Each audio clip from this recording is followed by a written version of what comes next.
ganito, bumagkag na ganito. Ganito dapat to.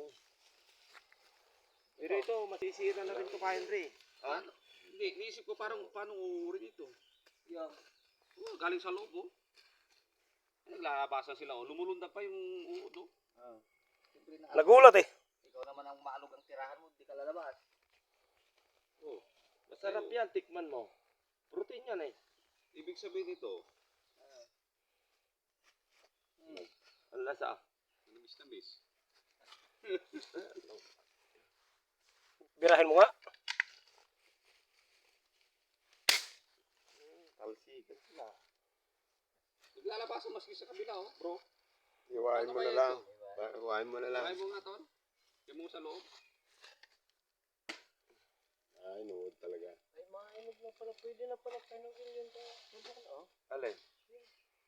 Ayun, katabi niya. Lukod yung asong to ha. Kumakain ng damo. Patay pa yung kinakain. Tignan mo nga Manong Marlon yun. Mang Marlon, yung nakasako na yun, no? Yung isa tignan mo. Para tama na yan. Meron ka pa naman isa doon Manong, ano? May isa ka pang ganito yung hinog. Ay, kaya doon yung isang hinog.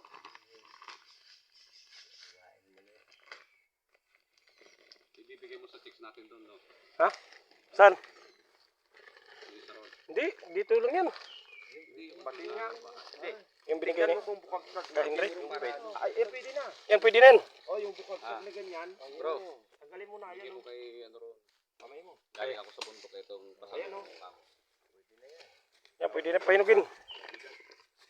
Yan oh, mga ganito, yan. Paglapit yan. Bukag na ganyan. Oh. Araw lang bitang yan.